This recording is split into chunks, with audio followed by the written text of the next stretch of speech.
10, 9, 8, 7, pressures are good, 6, 5, 4, 3, valve timing nominal, 2, 1, we're good to go, lift off. 5,000 miles, no excessive vibrations, 10,000 miles, temperatures are good, 15,000 miles, 17,000 miles. Yes, we are in outer space.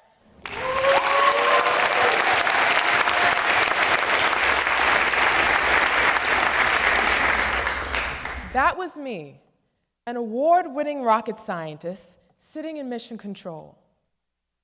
I helped successfully launch Discovery, Columbia, Atlantis, and Endeavour space shuttles. Thank you.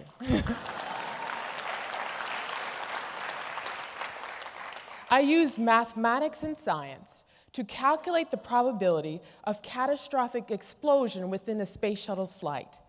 In all, I helped launch with a great team of people, 28 space shuttle missions into outer space.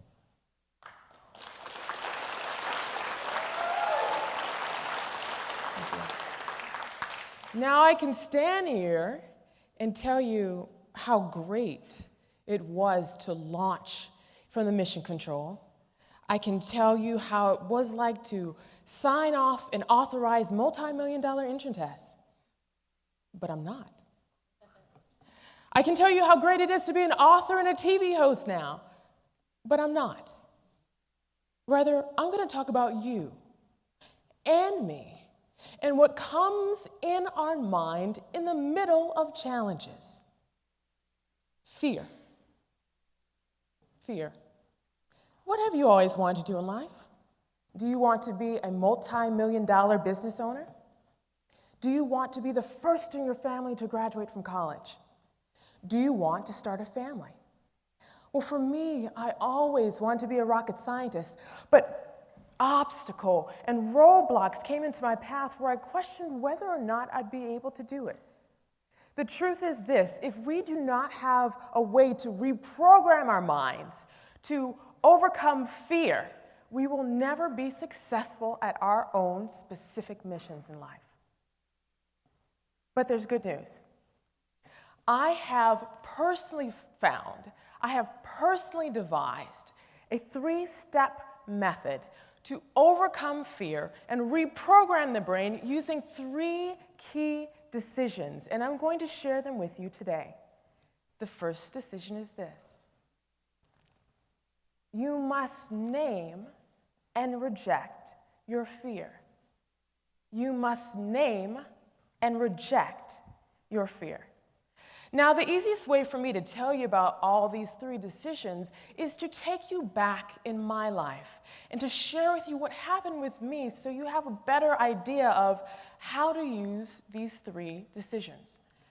And it started when I was 6 years old, and I'll never forget that day.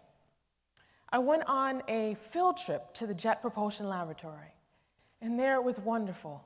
I remember seeing these big engines and these jets, and we went to their mission control room, and it was amazing. I saw these big TV screens on the wall and these red plush chairs, and I also saw pictures of men launching rockets, and I said to myself, I want to be just like those men. Now, I'm not quite sure if you've noticed, I wear stilettos and skirts. I am definitely a woman.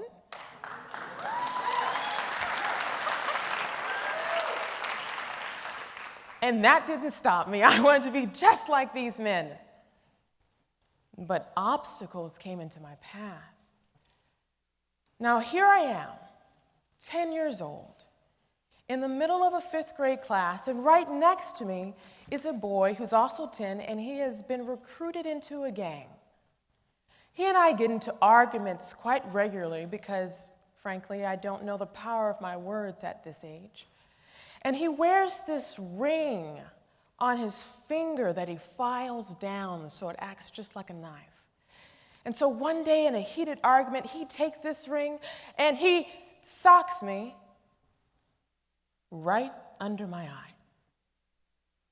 Now, being a champion, an Olympian, I stand up to defend myself, and everything goes blank. I cannot see one thing. I am later rushed to the hospital, and I have 5 layers of stitches placed in my face, and the surgeon tells me I'm lucky. Had it been any higher, I would have lost my eye. Now, I'm pulled out of school for months, where right next door there's a crack house, and I see people getting high on the outside of my bedroom window. And our mother has us sleep in the bed in a certain direction, so if the bullets came through the house, if it came through the walls, it would hit our feet first and not our head. So in the middle of downtown Los Angeles, in poverty, face disfigured, and I want to be a rocket scientist. Next, I am placed into another school where I fail algebra, then I fail geometry, and then I go to a performing arts school and I fail chemistry, then make a D in calculus. Then a blessing occurs. There's this man, this teacher, and he says that if anybody wants help for their AP calculus exam, he would tutor them for free. So I jump at this opportunity, and I catch the bus 2 hours each way just to sit with this man for 1 hour. And I remember looking at the information, and I remember thinking, wait, I can get this. I can get this. I may not understand it now, but I will. I'm not going to let failure stop me. And that was the first time I learned to name and reject my fear. It would be a beautiful story if I told you that I took the AP calculus exam and passed it, but no, I failed it miserably. But what I learned is that process to invest in myself and others in education. I took those skills and graduated at the age of 16 from high school, and then later applied those skills to the university I attended, where I tutored thousands of people in mathematics through educational group programs. And I and other people learned to name and reject their fear. And I fortunately was able to be one out of top 5 graduates out of a 6,500 graduating class. You must name your fear and reject it.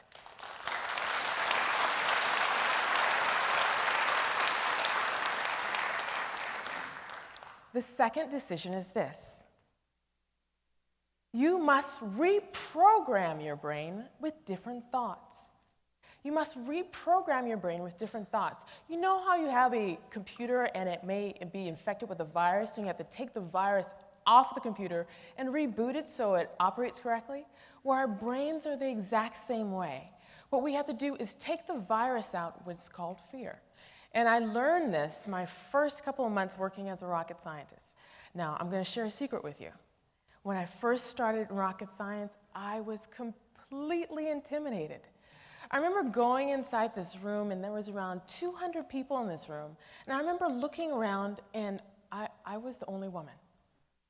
And then I remember looking around again, and everyone was at least 20 years older than I was. And I was hearing all these words I didn't know. Beads of sweat would come down my forehead as I was hearing SSME, ITAR, RP1, ISP. I didn't know what any of this was, and that fear started coming into my brain again. And I didn't know whether or not I'd be able to make a significant difference.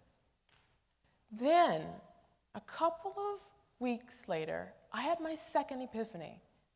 I remember going into this room,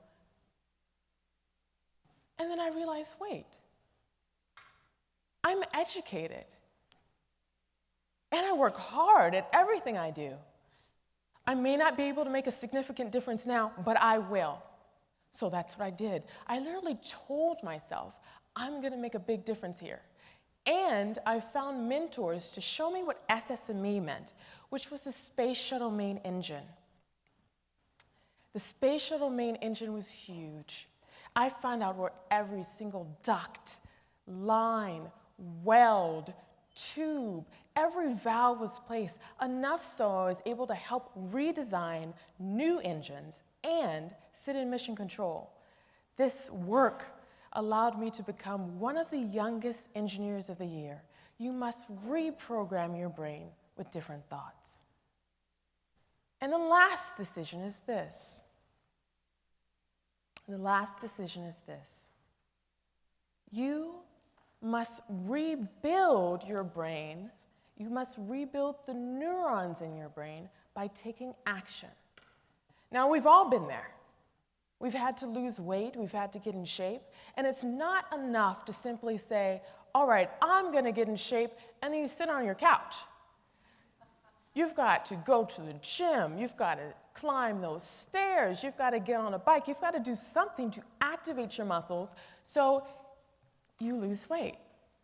Well, our brains are the exact same way.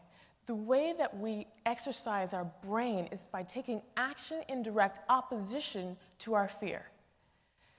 Now, in every single one of these cases, I learned something specific. I and other people were suffering from what I have personally coined as mathaphobia. Mathaphobia is a severe fear that happens in the reptilian part of the brain that shuts off the frontal brain lobes, rendering someone completely paralyzed when it comes to problem solving. Anytime someone has fear, the problem solving is completely turned off. But when we take action in direct opposition from our fear, something amazing happens. Neuron transmitters are created and built within our brain, turning off fear, creating pathways to fire off our frontal brain lobes. And when our frontal brain lobes fire off, we're able to do great things. And I recognized this after I left rocket science. When I left rocket science, I was offered a prestigious position for a banking institution, only to recognize that I loved science and education far more. So I left banking and I decided to be a part-time mathematics professor. But when I did that, the entire United States economy tanked. Nobody was hiring. And here I was, underemployed, struggling to pay my bills. And I almost let fear stop me again. But this time, I was armed with all these experiences, and something different happened this time. I remember sitting there, thinking, what am I going to do? And then I had my latest realization. Wait, I'm talented. If no one is hiring, why not hire myself? So that's what I did. I hired myself. I created my own educational entertainment company. First, I created my website with all the cool different science, technology, engineering, and math videos. Then what I did is form the company specifically. I had to find out the difference between the S corporation and a C corporation. Next, what I did is I hired tutors. Then I wrote a book. Now my team and I are creating educational TV shows for network programming. I didn't know how to do any of this. But in that process of learning to become a beginner again, what I was doing is turning off the fear in my own head, creating neuron transmitters in my own brain, firing my frontal lobes, allowing myself to be creative and creating opportunities. So, if there's one thing I want you to remember today, it's this. You can reprogram your brain to override fear if you name and reject your fear. Reprogram your brain with different thoughts and take action in direct opposition to your fear. If you do all these three things, guess what? You can do anything you set your mind to, even become a rocket scientist.